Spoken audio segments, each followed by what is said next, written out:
Remember, more than 1,000 Israelis were killed in the Hamas terror attack. Israel also claims that the Hamas terrorists have kidnapped over 200 of its citizens and held them hostage. The hostages include babies, children, women, as well as the elderly. The Israeli military says that it has spoken with the families of several hostages. Meanwhile, Israeli Prime Minister Netanyahu asserting there will be no help to Gaza until the hostages return back safely to their homes. Tonight, at the very top, I'm joined by a special guest. Dr. Simon Nebzov is someone whose nephew, Ben Kohan, has been missing since October 7th. Simon, you're joining us there at this moment at a very difficult time for you and your family. I know that your nephew has been missing. I want to understand from you, Simon, first of all, Ben went to the Supernova Music Festival with 4 friends, 3 men, 2 women. One of them survived, 1 woman was killed, and 2 men, including your nephew, are missing. What more can you tell us? What have you been told about the hostages who are missing by the Israeli authorities? We're now exactly 12 days since the occurrence of this terrible massacre, and we don't have any more information. We know that there are a couple of hundred civilians who were abducted, kidnapped to Gaza.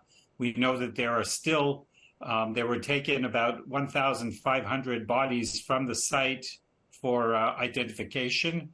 And we know from the authorities that there's still a couple of hundred bodies that have not been identified. These are the most difficult cases, bodies that were burned, bodies that were dismembered, and they're doing very careful analysis. Our family submitted DNA to the authorities, and based on that, we're waiting to hear if perhaps one of the bodies of the that have until now been unidentified is our nephew.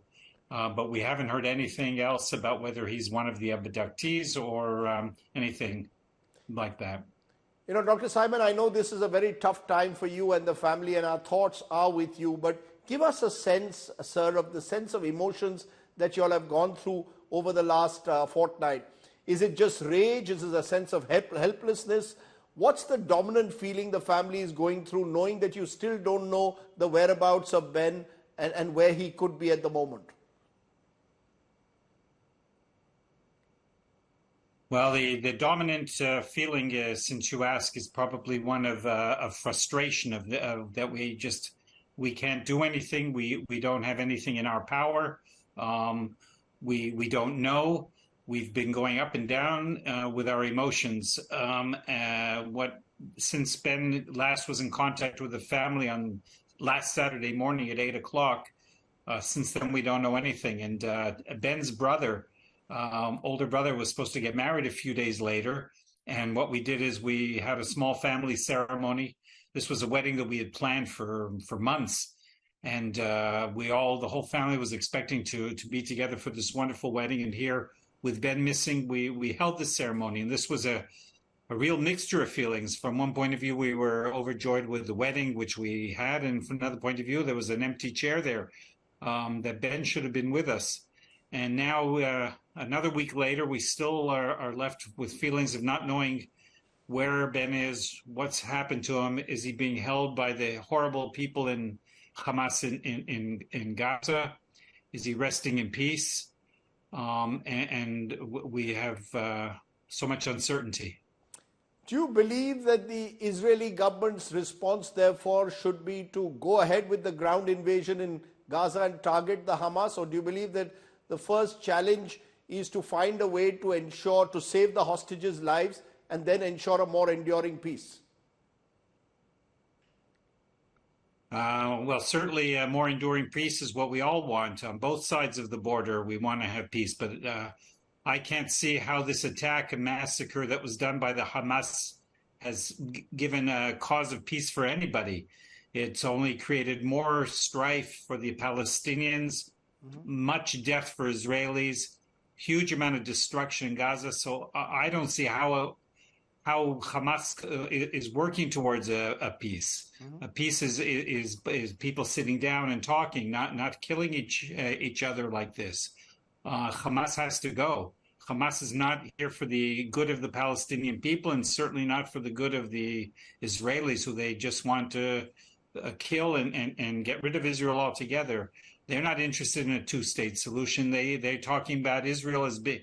They say Israel's occupied the land for 75 years. We haven't occupied the land. Jews have been in Israel for 4,000 years. 1,500 years before Islam was even founded, there was a Jewish kingdom here in the Holy Land of Israel. So who can tell? We're not occupiers here. We're not colonialists. We're not like coming in from a foreign power. This is our homeland and has been for thousands of years. And if the Palestinians want a peace with us, we can sit and we can talk and we can work out an arrangement. But sending in a Hamas terrorist is certainly not going to lead to the cause of peace between the peoples. Dr. Nemtsov, the fact, though, is that your nephew could be one of those hostages in Hamas's control. Do you believe your government, though, should negotiate with Hamas? What would your message be to the Netanyahu government? What would you like to see happen now? Oh, I'm not one of Netanyahu's advisors. I'm just a simple citizen here. And the government has to work to allow us to live at peace and to live in our own homeland without the threats from our neighbors. If the only thing that has to be done is to go in there, pardon me? But so the negotiation, should your government negotiate with Hamas to release these hostages? What if Ben is one of the hostages? Would you like for them to negotiate with the Hamas at this moment for his release? I think we have to realize here we're talking about a distance where Hamas is sitting next to Israel, right on the border. The entire country of Israel is hostage. Whenever they want, they open fire, shooting missiles into our towns, hitting our houses. I live 20 kilometers from Gaza, and we had missiles shot at my house. We're all hostages to Hamas. This is not a situation where the people that they kidnapped are the only hostages. Hamas is not interested in reaching an agreement. We're all soldiers at the front line here, unfortunately, and that's the way we have to view it. You're still living, though, I presume, in the hope, sir, that Ben will come back home one day. What has kept your family going over these difficult few days? For sure, we live in hope that he'll come back home, and as I said at the beginning, we don't know if he's among the people who have already been killed, and we just haven't been identified. And we've had this discussion among ourselves, which would be preferable. Would it be better for Ben to know that Ben is resting in peace, or if he's being held by these brutal people who torture and kill and rape women and who knows what they're doing to the hostages that they're holding? So. We pray for Ben. We pray for his safe return, but and we're hopeful that'll happen. Thank you very much, Dr. Nimo, for joining me. I just hope and pray that Ben returns home safely. You have all our support. It is extremely unfortunate that civilians have been caught in this horrific terror attack. Our thoughts, our feelings are with you, sir. Thank you so much for joining me.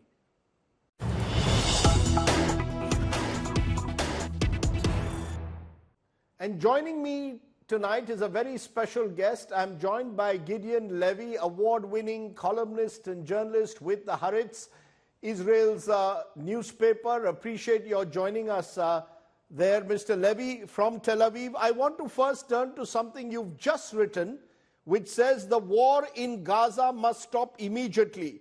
You say it isn't leading anywhere good. Massacres can be answered with massacres, but even a terrible massacre like the one perpetrated in southern Israel cannot justify what follows without no limits.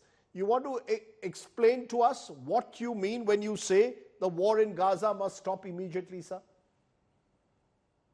Look, the war in Gaza was launched with justifications. I mean, after the really barbaric attack on Israel's south, after murdering so many civilians, children, women, old people, it was very justified to launch a war over Gaza. But the question we all have to ask ourselves after 12 days is, where are you heading? Where are we heading to?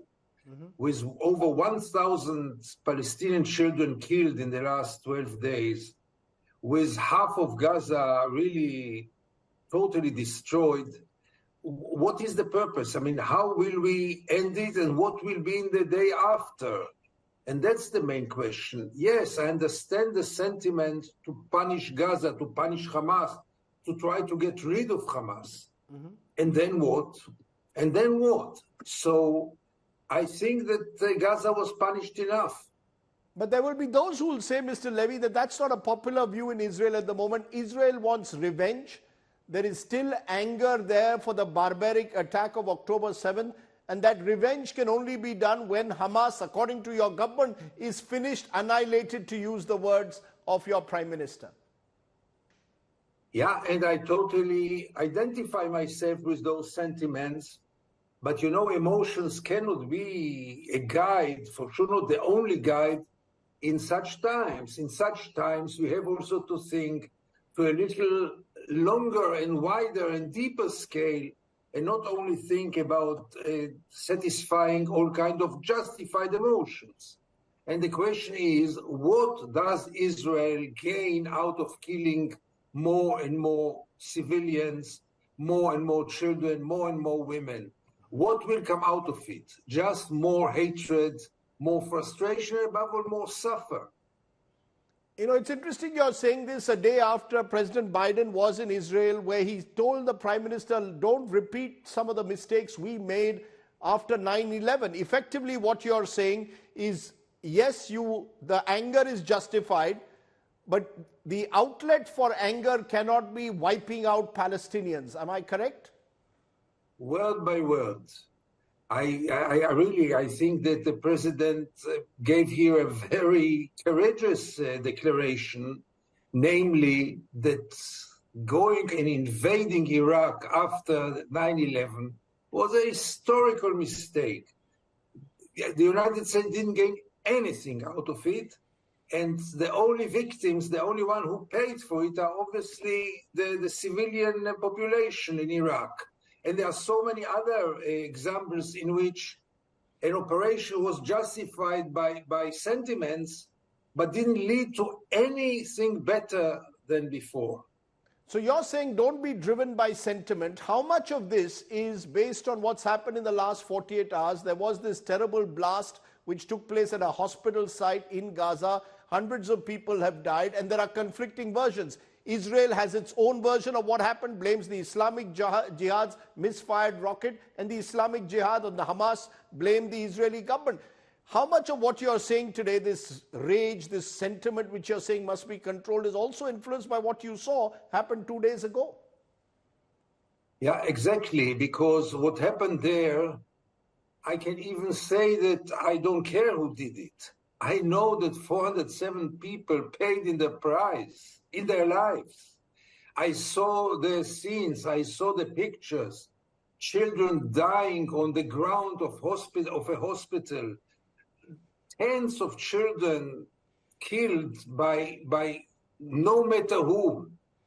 And this crazy bloodbath must end, because it is totally without any purpose.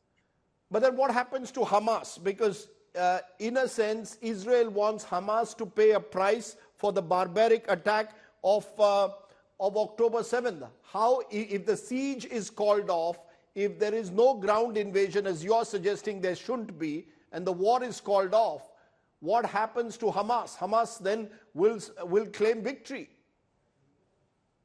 Hamas must be punished. Hamas must be removed if this is realistic. I'm not sure it is realistic. And after having saying this, we have to ask ourselves, and who will replace Hamas? Who exactly will replace them? This is a question that should be answered. I wish that Hamas will disappear. I hope it is now being beaten. I'm not sure that a ground operation will bring to this goal, because, you know, you can kill some of the leaders, some of the commanders, some of their fighters, and you get new ones, and you get replacement, and many times the replacement is worse than the former one. We have to get to the roots of things. And above all, first of all, and above all, open the cage of Gaza, open Gaza to the world. Open Gaza, I mean, let people of Gaza live some kind of normal life after 17 years of jail. You believe that Gaza is an open prison, it is a cage, because there will be Israelis out there listening to you, and even people in our country, in India, will say, Mr. Levy is an anti-national. He's going against Israel's stated policy when he says Gaza is a cage, Gaza is an open prison. How else can you define Gaza?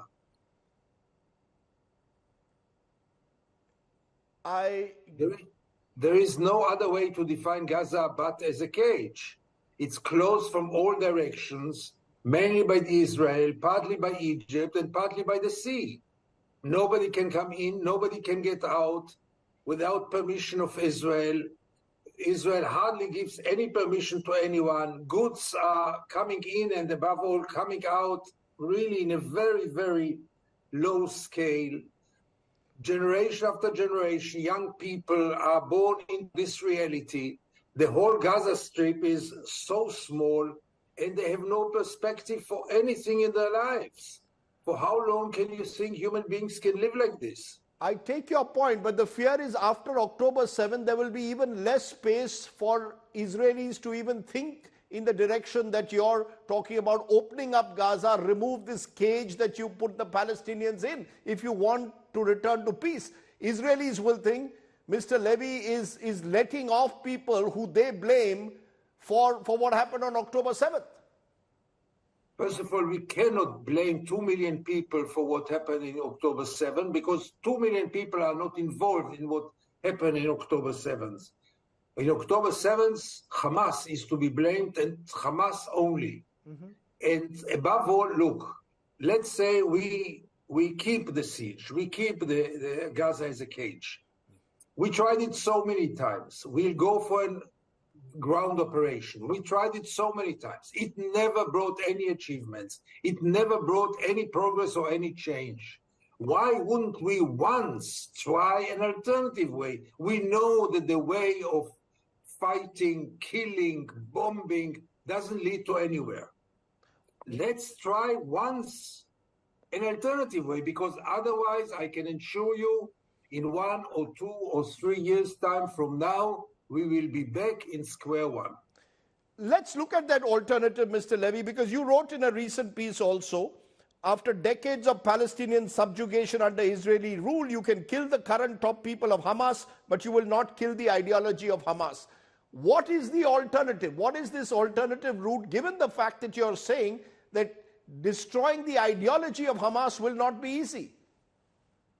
No, it will not be easy, because after so many years of occupation, of siege, of Hamas rule, people of Gaza and Palestinians in general, and also many Arabs and Muslims all over the world, are today in a very, very extreme place. And I don't want to sound as a naive guy who say, let's just open Gaza and there will be peace. Not at all.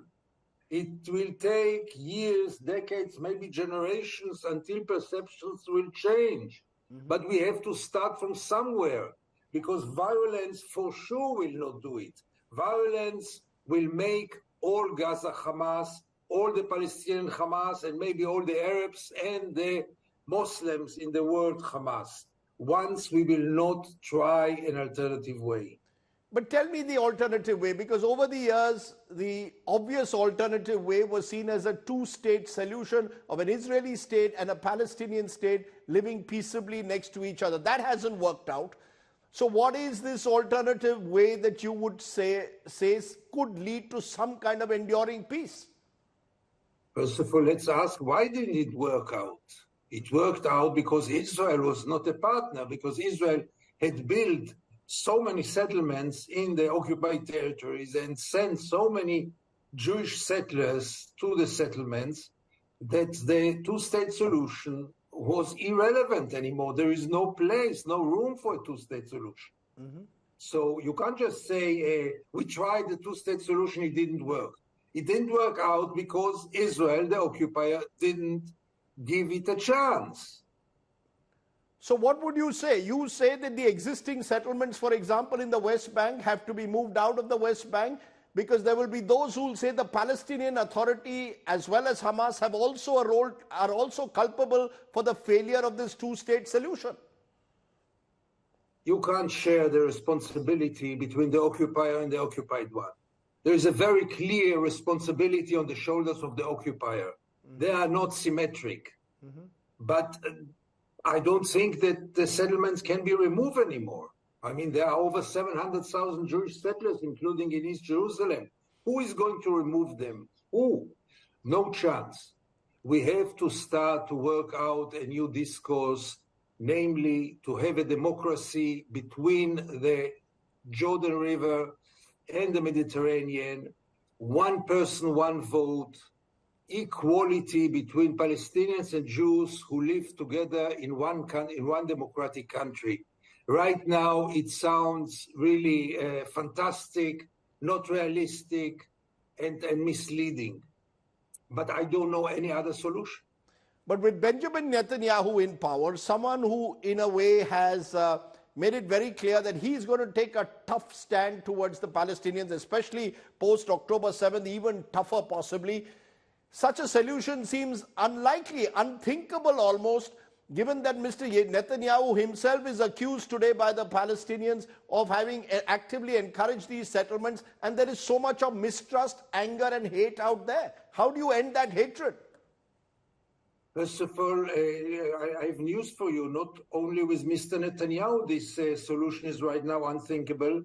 It is unthinkable with any Israeli potential prime minister. I don't know any of the Israeli politicians and leaders who will go for it. Sure, we are very far off it. But again, I have to ask, so what are they suggesting? More and more bloodshed? Let's have good luck with this. But there will be, again, I come back to it, Mr. Levy, there will be victims, their families today who are still enraged, who are still hurting after that dastardly attack of October 7th. Somewhere their rage has to be satiated in a way.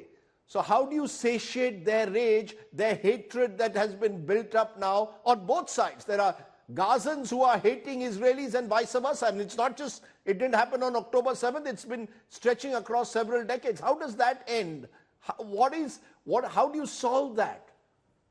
I don't know how it ends, I know only how it starts. It starts with steps which will gradually, slowly, maybe years, maybe more, will change this reality. If you don't want to change this reality, so you're right.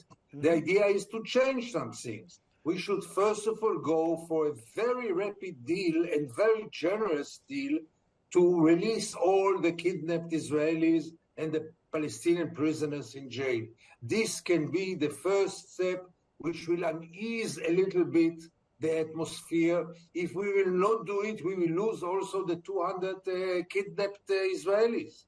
So you're saying that the Israeli hostages in the hands of Hamas should be released and Palestinian prisoners in Israeli jails should also be released, and that could be the first step towards trying to reduce some of this anger and hatred. Am I correct?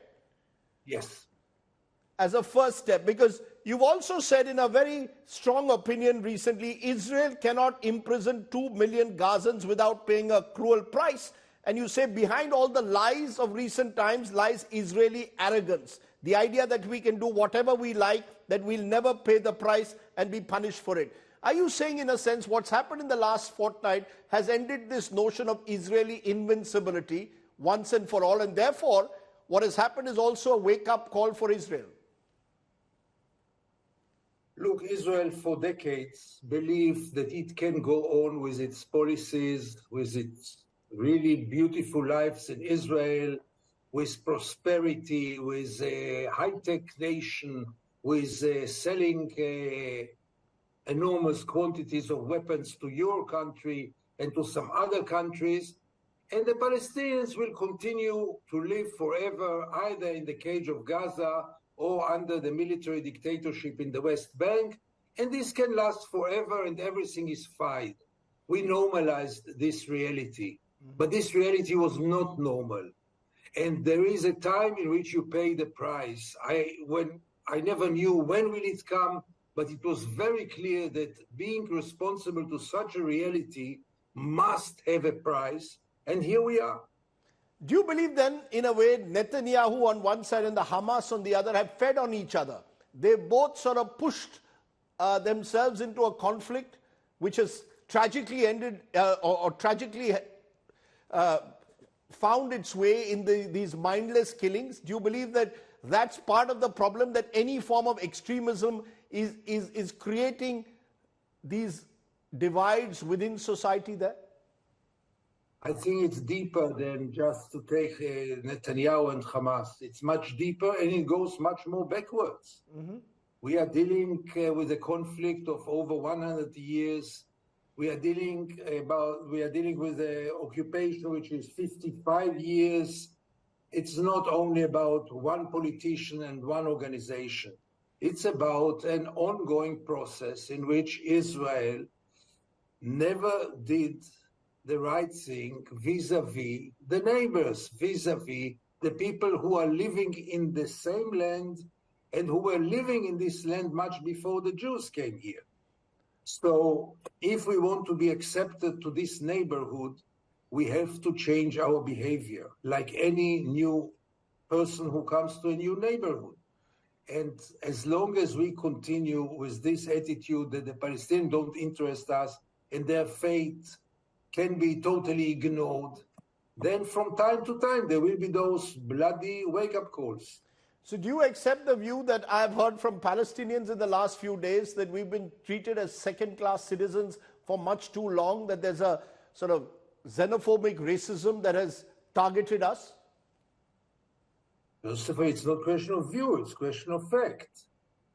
5 million, out of the 5 million Palestinians living in Israel and in the occupied territories and in Gaza, there is around 2 million, around 1 million who are, no, 5 million, sorry about the figures. 5 million are living in Gaza and in the West Bank. They are maybe the only people in the world without any citizenship. Can you imagine yourself, people without any citizenship of any country? Most of them, not all of them, most of them. Mm-hmm. No civil rights whatsoever, no national rights whatsoever. Then we have the 2 million Palestinians who are citizens of Israel, who have all the formal rights, but are heavily discriminated. Those are not a question of views, those are question of facts. And as long as this continues, mm-hmm. and the Jewish superiority continues to be the main characteristic of the Jewish state, namely Israel, mm-hmm. then those things will continue to bleed. There is also, of course, the other side, which is the races. There is a sense of a radical Islamic ideology being spread from Iran, groups like Hezbollah, Hamas, creating, in a way, the conditions for the kind of terror that struck southern Israel 2 weeks ago. Do you believe that that too is a big concern, is a threat, that this war could spread to some of those countries, particularly since Hamas is seen as a proxy by some for the Iranian government? Without any doubt. Look, it's not only about the region. I must remind you, I don't have to remind you, that radicalism and radical Islam is all over the world now, and it's getting stronger, including maybe in your country and around you. The question is, do you supply those extreme fundamental movements? Do you supply them with weapons, with excuses, with reasons, with ammunition to hate more and to become more radical? Or do you try to minimize their excuses for their brutality and cruelty? And the occupation, for example, and putting Gaza in a cage is a very powerful fuel to fuel people around the world, mainly Muslims, and to show them, look what the West is doing us, look what the Jews are doing us, look what Israel is doing us. or to our brothers. But there is no guarantee that uncaging people will necessarily end the radicalism. You're saying that you'll be reducing one of the excuses that they have for radicalism, but there is no guarantee that that radicalism will end. So the fear will remain that you will have radical elements in and around Israel, and therefore Israel believes that for its own national security, it has to do more to finish off Hamas, and it cannot uncage the people out in Gaza. That's how the Israelis will see it. First of all, there are no guarantees whatsoever. There's only one guarantee, that if Israel will continue with the same policy, there will be no solution, and those wars will come again and again. This is guaranteed. All the rest is not guaranteed. You see, Israel put Gaza in a cage because of security. So we saw how does our security look like on Saturday the 7th, when 1,400 Israelis were slaughtered within one day. That's the security that we got from the siege. But Mr. Levy, there will be those, again, let me ask you to look at the Western world. You've got America, which has promised full support to Israel, which is sending its carriers, its weaponry, its resources. The Western world, Rishi Sunak was today there in Israel. The Western world seems to be firmly with Israel. Should they be sending out the kind of message you're sending out today, that you've got to end this war and look for peace? Absolutely. They should have done it long time ago. I think the West and the United States above all contributed to normalization of the siege, normalization of the occupation, normalization of the attitude toward the Palestinian people by supporting Israel quite blindly and automatically. And here is the outcome. Sure, there is a responsibility on the West. Now when the West is sending sympathy and aid and solidarity and carriers, it's great. I really mean it. It gives any Israeli a feeling of security. But again, this is not a solution for the long run. So what is your message then, the bigger message to those listening to you here in India who will wonder, is Gideon Levy a minority view within Israel, and therefore will the majority view prevail that we have to go into a ground invasion into Gaza, annihilate Hamas? What will you tell Indians listening to you today? Is there a conflicting view within your country on this entire issue? Unfortunately not, or not enough. There is even no discussion about it, especially not in times of war.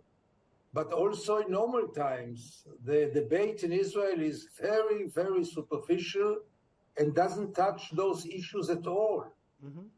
We are living in denial. It's a society which lives in denial for many, many years. And this denial is a terrible enemy of any solution, because when you live in denial, you are not connected to reality. But while Israel lives in denial, there'll be those who will say the Palestinians also live in denial. They've also been ill-served by a authoritarian leadership, or certainly a corrupted leadership over the years. Do you believe that they also will have to introspect in the aftermath of all that's happened? Why should innocent civilians lose lives on both sides? There is a narrative of victimhood on both sides. No doubt, but again, I don't see the symmetry. The Palestinians made enormous mistakes, but you can't compare it to the mistakes that Israel did, because Israel is the occupier, Israel is the strong party, and Israel decides how does it look. You know, I want to ask you this, reading you over the last few weeks, in particular in the Haaretz, it's actually, as a journalist, I feel proud to know that there is someone telling truth to power so strongly. How do you do it, Mr. Levy? How do you manage to tell truth to power and yet not find yourself are you intimidated, put under pressure? Does the government want to still your voice, or are you allowed to speak out in the way you are at the moment? No, I'm allowed to speak out, and I still enjoy full freedom, especially in my newspaper, but also vis-a-vis the government, the army. I mean, as a Jewish citizen of Israel and as a member of staff of Haaretz, which is a very respectable newspaper. I can't complain. Nobody tries to shut my mouth, but I don't take it for granted, by the way. And no one calls you anti-national, do they? No, they call me all kinds of names, but I don't feel threatened. One final question. Every time these atrocities against Palestinians are raised, there will be those who will point to history, which you in a way also have, to the Holocaust, to the sufferings of the Jews. Are you saying there is no symmetry between the sufferings the Jews have gone through and the sufferings that the Arabs are going through today? No doubt there is no symmetry, but the fact that the Jews suffered so much does not justify Jews creating suffers to others. The lesson should be the opposite one. Because the Jews suffered so much, they should have been much more sensitive to the suffer of other peoples. That's a very interesting perspective, one which I hope is listened to by many across the world. The last thing you need is to get into some kind of a scorecard of the suffering that people have endured. Civilians, non-combatants, as you rightly say, sir, have to be protected at all costs, and peace is the only way forward. Gideon Levy, more power to your voice, and thank you so much for joining me here tonight on India Today. Thank you.